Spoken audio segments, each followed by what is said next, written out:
Welcome back. So I wanted to bring up this topic today because last night on Jeremy Elliott's live stream here on YouTube on the Sprint Car Unlimited YouTube page, he had a lot of questions of people that were kind of confused as to how this was going to work. Another guy was asking what exactly the positions look like as of right now for the Highland Racing franchise going into next year. So what we have on the board today is the 2024 finishing position in the point standings for the teams, the 10 teams that have ran both years so far. With high limit. Also right here is the current championship point standings and the owner standings so far. If the season ended today, this is where the franchise spots would be at. Of course, there's still 12 or so races left to run, and so these things can certainly change around. And then if you add up these two things here, 2024 and 2025, divide it by 2, that is your 2-year rolling average. That is what this column is here down the middle. And of course, we have wins over here as well, which is used as a tiebreaker in case there is a similar average position for these teams on the board. The first tiebreaker, I need to mention this as well. The first tiebreaker is the team that had the best points finishing position in either 2024 or 2025. You'll see down here, there's a 3-way tie with 3 teams at 9.0.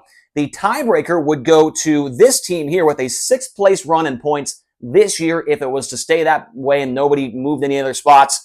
And then the next team would have 7th because they're 7th, and then 8th from last year would go to the 3rd in that 3-way tie as of right now. But we'll talk more about the win tiebreaker here when we get to the top of the board, because that could certainly come into play by the time the season is over. So let's start over here. We'll start at the bottom, and we'll go to the 10th place franchise team. And as of right now, that belongs to the CJB Motorsports number 5, driven by Brenham Crouch. So last year they were 8th in points. That was with Spencer Baston behind the wheel, of course. And as of this season, with 12 or 11 races to go, they are currently 10th in the point standings. So 8 plus 10 is 9.0. They don't have any wins either, and so that means they will have a $150,000 franchise allotted to them, unless Brenham Crouch moves up a couple more places in the point standings.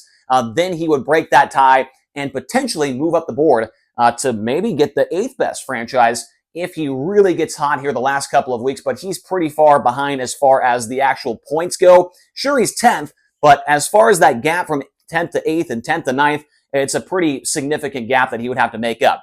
Now, 9th in points, what would be the 9th franchise going to next year, with an 11th place in points last year and currently 7th in the points in 2025.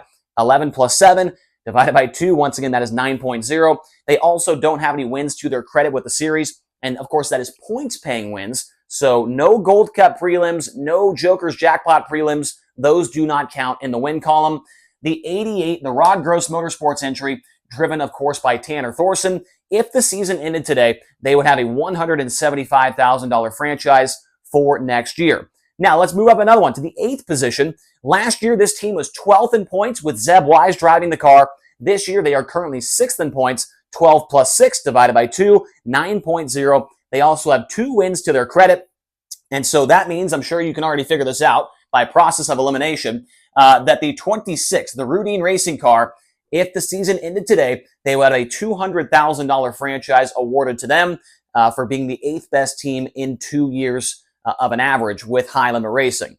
Now let's move up to 7th place. Last year, this team was 7th in points with Justin Peck driving the car. This year, they are currently 8th in the point standings. 8 plus 7 is 15, divided by 2 is 7.5. They also have 1 win to their credit, and that is the Tom Book Motorsports number 13, this year driven by Dason Pursley.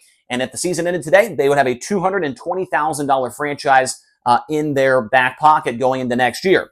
Now, up to 6th place in points. Last year, this team was 6th in points with Corey Day behind the wheel full time. This year, they've had Spencer Baston drive it. They'd have Corey Day. They have Trey Starks, Darren Pittman. They're going to have Justin Sanders in it this weekend. They are currently 9th in points, and that is a tie between themselves and the Book Motorsports team. But as you could tell with the 6th place from last year, that would be the main tiebreaker in giving them a $240,000 franchise. And of course, that is the Jason Myers Racing 14. So now you can kind of see why Jason Myers Racing was scrambling to get somebody, multiple drivers in the car to finish out the year for almost $250,000 would be awarded to them at the end of this season if it ended right now. and they would be the sixth best in the 2-year average with high limit. Now, into the top 5, and this one's the easiest one by far. Actually, no, it's not. I screwed up. I meant to say the next one was the easiest one. 10th place in points last year. That was with Corey Eliason driving the car. And this year, they have gone from 10th to 1st in the point standings if the season ended today. 11 divided by 2 is a 5.5 average. They also have 5 wins during this time span. And that is the Ridge and Sun Racing 87, driven by Aaron Reitzel. Of course, they had Justin Sanders drive the car as well this year. But if the season ended today, they would have a $260,000 franchise for Ridge and Sons Racing.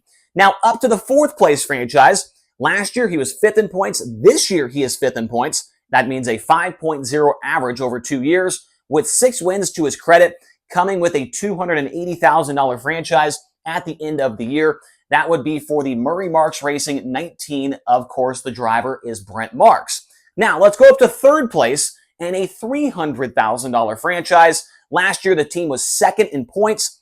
They were 4th. They're 4th right now. So with 11 or 12 races remaining, they have 4th in points. 4 plus 2 is 6 divided by 4 plus 2 is 6 divided by 2, 3.0. They have 7 wins as a team as well. And that is going to be the Clausen Marshall Racing 7BC, currently driven by Giovanni Scelzi, but we know next year it will be Tyler Courtney driving the car. And so as long as things, don't get a little bit too crazy here at the end, and they can hang on to a 4th place in points, they would get a $300,000 franchise. Now, where things get very interesting is these first 2 drivers on the board. So we'll go up to the 2nd place position right now, and what would be a $350,000 franchise.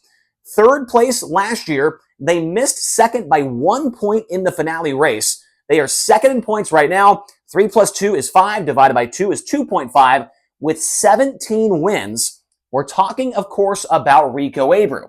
So Rico Abreu Racing would have a $350,000 franchise if the season ended today.